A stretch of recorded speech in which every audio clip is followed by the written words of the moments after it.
नमस्कार मित्रांनो, स्वागत आहे तुमचं पुन्हा एका नवीन व्हिडिओमध्ये.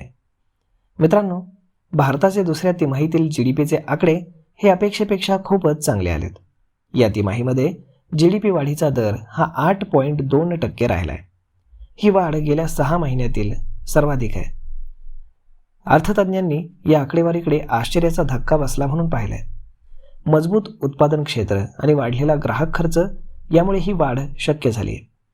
गेल्या वर्षीच्या याच तिमाहीमध्ये ही वाढ 5.6% होती, तर चालू आर्थिक वर्षाच्या पहिल्या तिमाहीत ही 7.8% होती, जी मागच्या तिमाहीमधील सर्वाधिक आहे.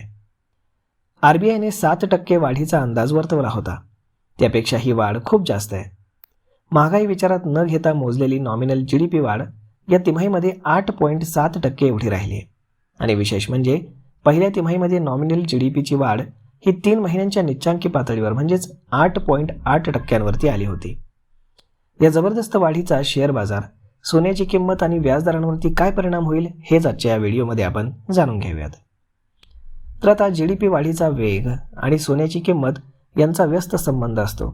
याचा अर्थ असा, जेव्हा अर्थव्यवस्था वेगानं वाढते म्हणजे GDP वेगानं वाढतो, तेव्हा सोन्याच्या किमतीत सामान्यतः घट होते किंवा त्या स्थिर राहतात.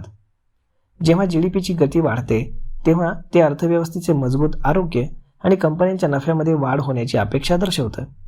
यामुळे गुंतवणूकदारांचा धोका पत्करण्याचा कल वाढतो.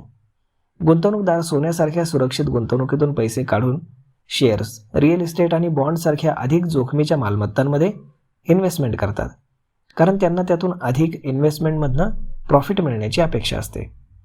सोन्याची मागणी कमी झाल्यामुळे त्यांच्या किमतींवरती दबाव येतो. तर आता दुसऱ्या तिमाहीतील GDPचे आकडे हे अपेक्षेपेक्षा चांगले आले असले तरी तज्ज्ञांच्या मते याचा शेअर बाजारावरती फारसा मोठा परिणाम होणार नाही. याचं कारण म्हणजे अमेरिकेच्या टॅरिफचा पूर्ण परिणाम हा ऑक्टोबर-डिसेंबर तिमाहीच्या GDP आकड्यामध्ये दिसेल. मात्र तिसऱ्या तिमाहीतील GSTमधील कपात आणि सणासुदीच्या काळात वाढलेली मागणी यांचा सकारात्मक परिणाम यामध्ये दिसून आला आहे. तरीही सेन्सेक्स आणि निफ्टी 50मध्ये थोडीफार तेजी येण्याची शक्यता आहे.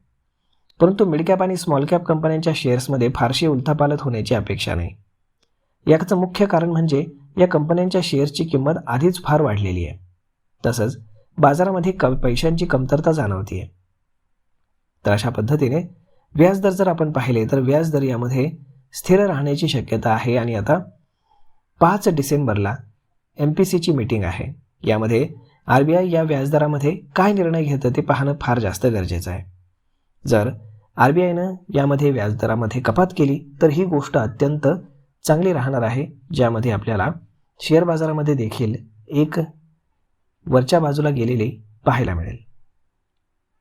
तर मग मित्रांनो, हा व्हिडिओ, ही माहिती तुम्हाला कशी वाटली हे तुम्ही आम्हाला कमेंट करून नक्कीच सांगा.